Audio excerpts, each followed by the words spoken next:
I can still remember everything like it happened just yesterday. It's wild how quickly life can shift from feeling like a perfect dream to a total nightmare. Lena and we were that couple everyone else envied. You know, the ones who seemed to have it all together. I met her at a party my friend dragged me to, and when our eyes met, it felt like I was the only person in the room. We hit it off instantly, shared the same interests, had the same goals. She was driven, already a manager at a tech firm, while I was just starting out as a designer at a small studio, trying to make a name for myself. We were building something together like a team that couldn't be beat. For years, things were honestly perfect. We were inseparable, traveling, binge-watching movies, throwing parties with our friends. She was my best friend, my partner in crime, and I honestly thought nothing could ever break us. But if life has taught me one thing, it's that things can spiral out of control in an instant. The change began when she got word of layoffs at her company. At first, she pretended it didn't bother her. She'd brush it off with that confident smile, claiming she'd land something better soon. But I could tell she was shaken, even if she wouldn't admit it. The Lena I knew, ambitious and driven, started pulling away. She was distant, lost in her own thoughts, and I felt like I couldn't reach her anymore. She went from being an open book to a closed one, with pages stuck together, and I had no idea how to crack the cover. I tried to be the supportive husband. I told her this was just a rough patch, that she'd bounce back as she always did. I was there, standing by her, but it was like she couldn't hear me. The spark in her eyes was dimming. Conversations that used to flow easily over dinner now felt forced, like pulling teeth just to hear about her day. Then the rejections started stacking up. Every email she opened, every call she didn't get, seemed to chip away at her confidence. Before long, she started drinking more than usual. It started harmless enough, just a glass of wine after dinner to unwind. But soon, she was knocking back half a bottle just to get through the night. I suggested, maybe we should talk to someone, or even consider rehab if it's this bad. She shot me down before I could even finish. I don't need any fucking rehab, she'd snap, acting like I was accusing her of being some kind of alcoholic. As bad as the drinking was, Jenna made everything worse. God, I hated that woman. Jenna was one of those friends who only showed up to drag you into her chaos. She lived for the party scene, and it felt like she had Lena on a leash, leading her into that wild world of clubs and late-night drinking. At first, I told myself it was okay. Maybe Lena just needed to unwind. If a night out meant she'd come back to me happier, I could handle it. But it wasn't occasional anymore. She started going out 3, 4 nights a week, coming home wasted, barely able to form a sentence. There's one night I'll never forget. I came home late after pulling a double shift, and there she was, stumbling through the living room, completely trashed. I tried to help her to the couch, but she pushed me away, laughing hysterically like I was some kind of joke. "Where have you been?" I asked. She just shrugged, slurring, "Out with Jenna." "Stop being such a buzzkill, Jake." That's when I knew, deep down, that something between us was broken beyond repair. But I kept clinging to the stupid hope that I could fix it. Looking back, I realized I was a fool. I should have seen it coming. But I couldn't face the fact that the woman I loved, who I thought I'd spend my whole life with, was slipping away.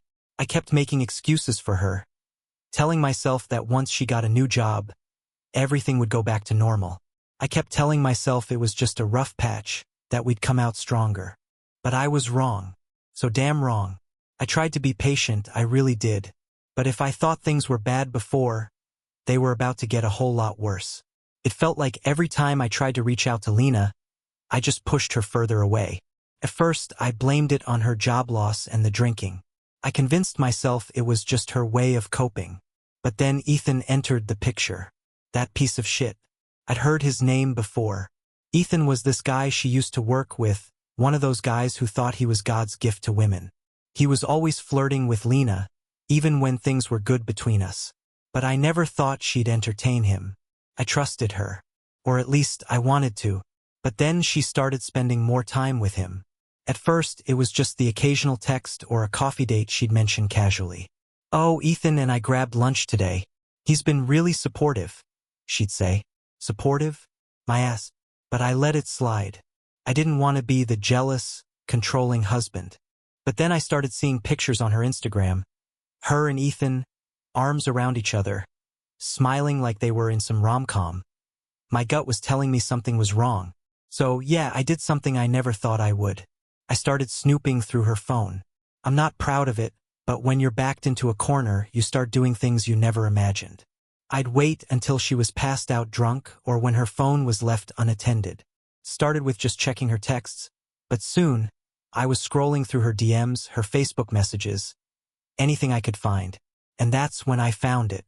Flirty messages with Ethan, inside jokes that only two people who were more than friends could share. I wasn't stupid. I knew exactly what those texts meant.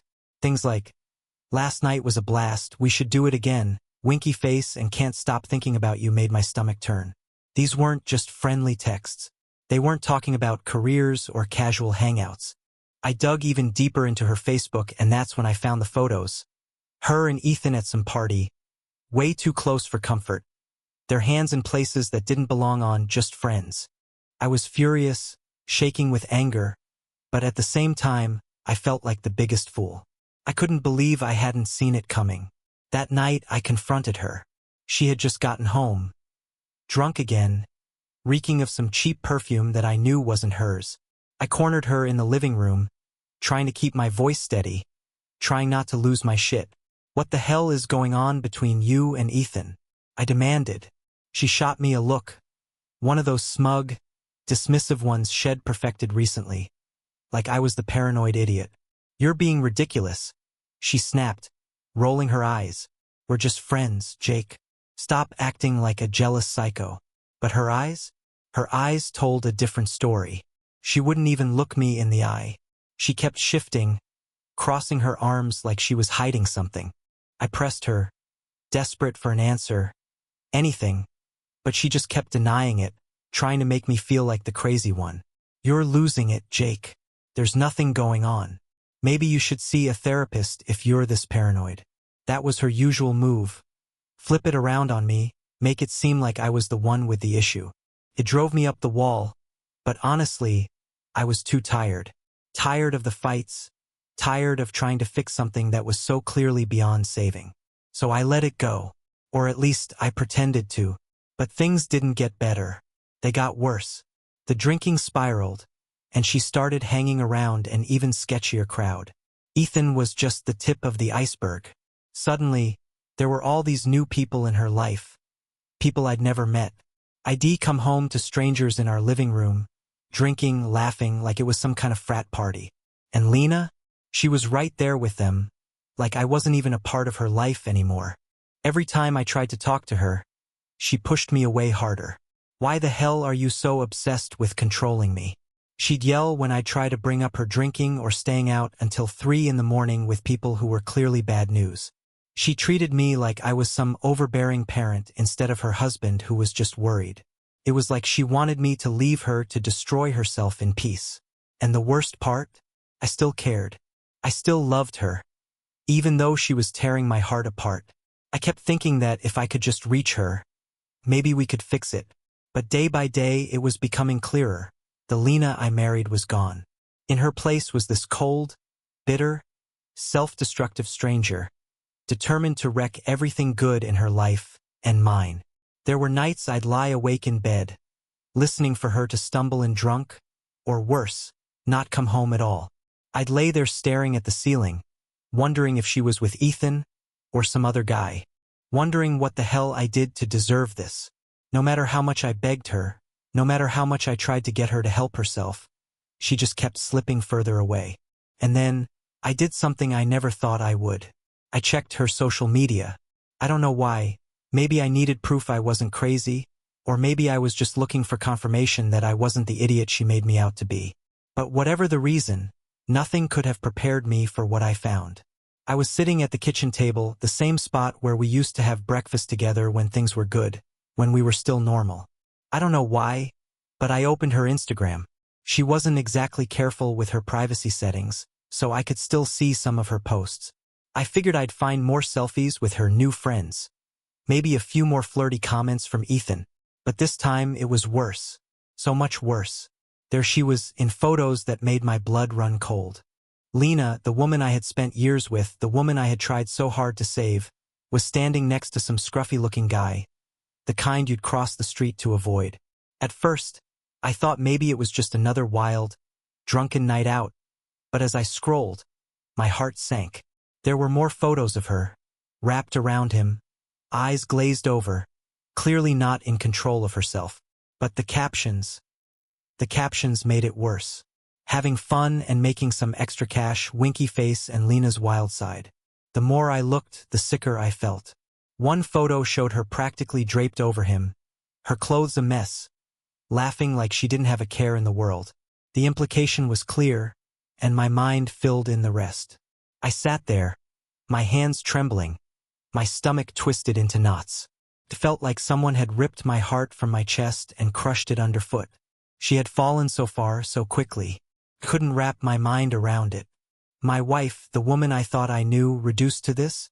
My thoughts were racing, trying to make sense of it. Was this a sick joke? Maybe she'd lost a bet? But no. The way she looked, the way she acted, she knew exactly what she was doing. I grabbed my phone, my hands shaking so badly that it almost slipped from my grip. I don't even remember what I said, just that I was shaking with rage, demanding answers. Why? Why the hell would she do this to me? Was she really that desperate for attention? Was she trying to destroy me? When I finally got her on the line, there was no apology, no regret. She wasn't embarrassed. She just laughed, like I was the one being dramatic. "Oh my God, Jake, you're such a drama queen," she said, sounding more amused than anything. "It was just some fun. Relax. I made a few bucks. So what?" Couldn't believe my ears. She was so nonchalant, like it was no big deal. Like she wasn't ripping apart everything we'd built. That's when the reality hit me. She didn't care. The woman I married, she was gone.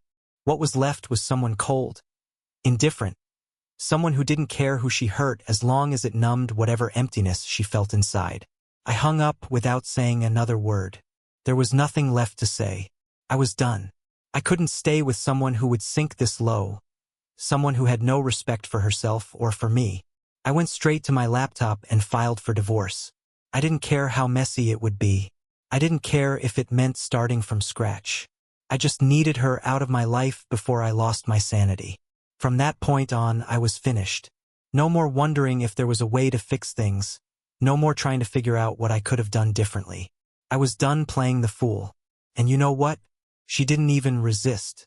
She signed the papers quicker than I thought, like she was just waiting for me to do it. People say divorce feels like losing someone close to you, like it's a death you have to grieve. But for me, it was like amputating a dead limb. There was no grief, just a chilling relief. It felt like I had finally escaped a cage I didn't even know I was trapped in. After that, I blocked her on everything. I didn't want to see her posts or hear about her through mutual friends. I just wanted her erased from my life. But no matter how hard I tried, the images kept replaying in my mind. They looped, over and over, like some sick, twisted movie I couldn't turn off. It was over. Everything we had, every memory, every promise, every moment, was poisoned beyond repair. And that's when I realized, maybe, just maybe, I was free. But those scars? They weren't going anywhere. Not anytime soon. The day the divorce was finalized, I woke up, and it was like the entire atmosphere in the house had shifted. Everything felt suffocatingly still. You know that silence that falls after a storm? That's what it was. For the first time in months, there was no more yelling, no more walking on eggshells, no more wondering what mess Lena would cause next. But it wasn't relief, not really. It felt like this deep, aching emptiness, like I was being crushed by the silence that now filled the space. All those late-night arguments, all the chaos, at least it kept me distracted from the reality. Now I was left with nothing but the sound of my own thoughts. I stayed in that house longer than I should have. I don't even know why. Maybe it was because selling it felt like admitting defeat, like I was letting her win. But every inch of that house was a reminder of her, of everything we'd lost. The kitchen where we used to cook breakfast together, the couch where we'd cuddle and watch movies, even the ridiculous plants she insisted on keeping by the windows.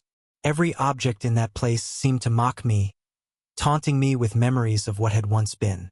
And as much as I hated to admit it, a part of me missed having someone there. The nights felt impossibly long, and the silence pressed in on me. So one day I made a decision. I put the house on the market, packed up my things, and left. I moved to a new city, a place where no one knew me. No one knew the mess I'd just been through. I needed a fresh start, a place to try to forget everything. I found a small apartment in a quiet neighborhood. Nothing special, just enough space for me and the fragments of my life that I hadn't managed to break. I threw myself into work like a man possessed. I needed something, anything, to drown out the noise in my head, to keep myself from spiraling into regret and anger again. But even with a new place and the distraction of work, it wasn't enough. That hollow emptiness was always there, lurking just beneath the surface. It felt like a weight on my chest, pressing down on me when I tried to relax. I missed having someone to talk to, someone to come home to, and as much as I hated to admit it, part of me still felt tied to Lena. I was angry, yeah, but that betrayal left a wound I couldn't heal so easily. Then one day I met Sophia. I was sitting in a coffee shop, hunched over my laptop, trying to finish some work. She came over, asking if she could share my table since it was packed. At first, I didn't want to talk to anyone, just wanted to be left alone. But she had this easy smile that somehow cracked through the wall I'd built around myself. She introduced herself, saying she worked at a nearby art gallery. She was different, warm, genuine. She didn't have that guarded, manipulative edge Lena had developed over time. She wasn't trying to hide anything. She was just real. We started talking, and it felt like a breath of fresh air. I hadn't really opened up to anyone in so long. But with Sophia, it just happened. We found ourselves talking about everything: art, movies, our favorite spots to eat around the city. I actually found myself laughing, real, genuine laughter, something I hadn't done in what felt like years. For those brief moments, I completely forgot about Lena. I forgot about the wreckage she left behind. Sophia and I spent more time together after that, grabbing coffee, exploring art exhibits, just enjoying each other's company. I could feel myself softening, like she was slowly peeling away the layers of bitterness that had built up around me. She was supportive, honest, easy to be around.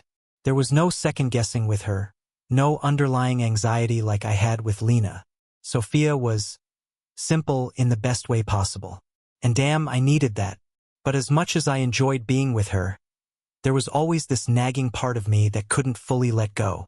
I kept waiting for the other shoe to drop, wondering if Sophia would eventually turn into another Lena. I couldn't bear the thought of being hurt again. I couldn't go through that betrayal, that feeling of being worthless, not again. So, I kept my guard up even when I didn't want to. Couldn't help it. There were nights, though, when we'd be lying in bed together, her asleep next to me, and I'd feel this crushing wave of guilt. It was like Lena's ghost was still haunting me, reminding me of everything I had lost. I'd stare at the ceiling, wondering if I even deserved to be happy again after everything that had happened. Sophia didn't deserve to bear the weight of my past, but she stuck around, patiently chipping away at the walls I'd built up around myself. One evening, after spending the day together at a local art fair, she looked at me with those gentle eyes and asked me about the scars I was still carrying. I tried to brush it off, say it was all in the past, but she wasn't buying it. She just stared at me, her eyes soft and steady, and said, "Jake, you can't move forward if you're still letting her control you." That hit harder than I expected. It felt like she could see straight through me, into all the hurt and anger I'd been holding on to for so long. And for the first time, it hit me that maybe she was right. Maybe I was still letting Lena's betrayal have more power over me than it deserved. Sophia was right in front of me, offering me something real, something healthy. But I was too scared to take it. I was still clinging to the hurt like it was some kind of shield. It wasn't going to be easy, I knew that. But for the first time, I actually wanted to try. Sophia deserved better than my baggage, and maybe I did too. I thought I was done with Lena. After the divorce, I was so sure that chapter was closed for good. But life has a funny way of proving you wrong, doesn't it? Just when you think you've slammed the door shut, it swings right back open and smacks you in the face. That's exactly what happened with Lena. Even after everything, she found a way to drag herself back into my life like some kind of ghost that couldn't rest in peace. After the divorce, I stopped keeping track of her. I didn't want to know what she was doing, where she was, or who she was with. As far as I was concerned, she was part of my past, something I was better off forgetting. But every now and then, I'd hear bits and pieces from mutual friends. Apparently, things had gone from bad to worse. She had turned her drinking into a full-blown addiction. And the clubbing? That was just the beginning. Word was, she had started using harder substances, spending her nights in places that no one should ever have to go. I tried to ignore it, to tell myself she wasn't my problem anymore. But every time someone mentioned her name, it was like a punch to the gut. No matter how much I hated her for what she did, a part of me still remembered the woman I married. The woman who used to laugh at my stupid jokes, the one who'd fall asleep with her head on my shoulder during movie nights. That Lena was long gone, but I guess my heart hadn't fully gotten the message yet. Then, one afternoon, I got a call from an old friend. It was one of those calls where you can hear the bad news coming, like the quiet before a storm. "Jake," he said, his voice hesitant. "I thought you should know. Lena's in the hospital. It's bad, man. Overdose." I don't even remember how I responded. I think I just hung up and stared at the wall for what felt like hours. Couldn't believe it. For all the chaos she put me through, I never imagined it would get that far. Sure, she'd been self-destructive, but this was something else. This was rock bottom. I spent hours battling with myself, torn between staying as far away from that disaster as possible and feeling like I should go see her. Part of me said, she made her bed. Why should I be the one to save her? But another part of me, I don't know. Maybe it was guilt, maybe that pathetic hope that I could somehow fix her, even after everything. I couldn't shake the feeling that if I didn't go, I'd regret it forever. So, I did what I promised myself I never would. I went. The hospital felt cold, distant, like a place where warmth didn't belong. The scent of antiseptic hit me the second I walked through the door, a sharp reminder of where I was. The nurse at the desk barely glanced at me before giving me a look that spoke volumes. A mix of judgment and indifference, as though she'd seen this exact scene 100 times. Ex-husbands showing up when they know they probably shouldn't, driven by some warped sense of duty. She directed me down the hall, and with every step I took, my pulse quickened, dread settling in my chest. When I stepped into her room, it almost felt like stepping into a nightmare. I could hardly recognize her. She was hooked up to machines, her skin an unnatural shade of white, her eyes sunken in, like she hadn't seen sunlight in months. Her lips were cracked, barely moving as she breathed. It felt like I was staring at a ghost, a version of her that was barely there. The woman I had known, lively, radiant, was gone. In her place was a hollowed-out shell, broken beyond repair. She barely stirred when I sat down next to her. For a moment, I considered just leaving, slipping out before she even knew I was there. But then her eyes opened. She blinked a few times, like she was trying to make sense of the figure sitting beside her. And then that same bitterness I knew so well, that sharp, accusing tone slipped out. It was like she hadn't changed a bit. "Why didn't you help me when I needed you?" Her voice was weak, barely above a whisper, but it had that familiar venom in it. She glared at me, like I was the one who had abandoned her, like it was somehow my fault she ended up like this. I just stared back at her, numb, because I knew there was no point in saying anything. We'd had this conversation too many times. I tried, "Lena," I said, my voice calm, almost surprising myself. "I tried everything I could. But you didn't want help. You shut everyone out." She turned away, her face hardening, muttering about how no one understood her, how life had screwed her over. Not once did she take any responsibility for the mess she'd made. The same old story, everyone else was to blame, never her. I didn't stick around. What was the point? She was still the same Lena, the one who dragged everyone else down with her but couldn't face her own demons.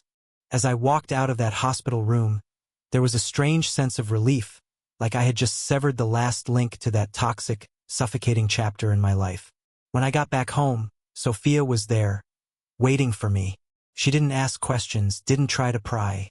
She knew where I'd been, but she just held me, wrapped her arms around me and let me breathe. It felt like one of those rare moments where everything seemed like it might actually be okay. Sophia was so different from Lena. She was patient, understanding, and, above all, she didn't expect me to be perfect. But even with Sophia, even with her warmth and kindness, I couldn't shake this feeling of guilt. Despite everything Lena had put me through, part of me still felt like I had abandoned her, like I'd walked away at her lowest point.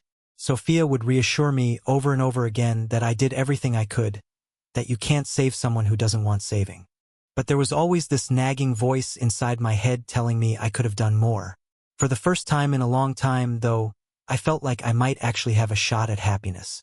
Sophia was helping me see that my past didn't have to define me, that I didn't owe Lena anything else. And slowly, painfully, I started to believe that maybe, just maybe, I deserved something better. After everything I'd been through, you'd think moving on would be the easiest part. But even after the divorce was finalized and Lena was officially out of my life, there was this lingering shadow I couldn't shake. The memories, the sense of betrayal. They clawed their way back into my mind when I least expected it. I could be sitting at my desk, focused on work, and then, out of nowhere, a flood of memories would hit me. Our fights, the lies, the nights she disappeared without a word. It was like my brain was refusing to let me heal. I tried everything to block it out. I threw myself into work, taking on more than I could handle, staying late, working through weekends, anything to keep my mind busy. Sophia supported me quietly, without asking for anything in return. She never pushed me, never demanded anything. But I could tell she was concerned. I could see it in her eyes. She knew I was carrying a weight, one that was too heavy for me to handle on my own. Eventually, she suggested we take a trip. "Let's just unplug for a bit, Jake," she said one morning over coffee. "There's this little town by the coast I've heard about. I think it could be good for both of us." At first, I resisted. The thought of stepping away from everything, work, routines, responsibilities, it was terrifying. But the truth was I needed it. I needed something to pull me out of the fog Lena's betrayal had left me in. Something to remind me that I could still find peace. We packed up and drove to this coastal town that felt like it was a million miles away from everything. The moment we arrived, I could feel a change in the air. The salty breeze, the sound of waves crashing against the shore. It was as if time itself had slowed down, giving us a break from the rest of the world. Sophia had found this quaint little cottage right by the beach. Nothing fancy, just cozy and simple. She opened the windows, letting the fresh sea air flood the place. "Come on," she said with that infectious smile of hers. "Let's go explore." For the next few days, we just lived in the moment. We wandered down cobblestone streets, discovering hidden bookstores and quirky little shops. We ate fresh seafood at tiny beachside shacks, and Sophia would tease me every time I tried something new. There were these small, fleeting moments where I could actually forget, where I could just be there with her, and for a little while the shadows of my past didn't follow me. But it was that one evening on the beach when everything truly clicked for me. We decided to take a walk along the shore as the sun began to set. The sky was alive with deep reds, purples, and golds, and the waves shimmered with the last light of the day. Sophia had kicked off her shoes and was laughing, dragging me along as the sand squished beneath her feet. It had been years since I felt that light. We reached a secluded part of the beach where the water met a small cove. The waves sounded like they were calling me, rhythmic and soothing. For a moment, I just stood there, staring out at the horizon, the vastness of the ocean stretching out in front of us. And then it hit me. Standing there with Sophia, the ocean at our feet, I realized how much of my life I'd spent chained to the past. I had been holding on to anger and resentment like they were the only things keeping me afloat, but all they did was drag me under. I turned to Sophia, her eyes reflecting the colors of the sunset, and kissed her. It wasn't just a kiss. It was everything. It was letting go of the past. For so long, I had let Lena's betrayal define me, had let her actions determine my self-worth. But here was Sophia, standing beside me, giving me a second chance, believing in me when I couldn't believe in myself. In that moment, something inside me shifted. It was like a weight that had been crushing me for years had finally lifted. I didn't need to seek revenge. I didn't need to prove I was over Lena. All I needed was to stop letting her have any more power over my life. The next few days I felt lighter, freer than I had in years. Sophia noticed it too. She'd catch me smiling to myself, lost in thought, and without saying a word, she'd squeeze my hand, knowing exactly what was going on inside me.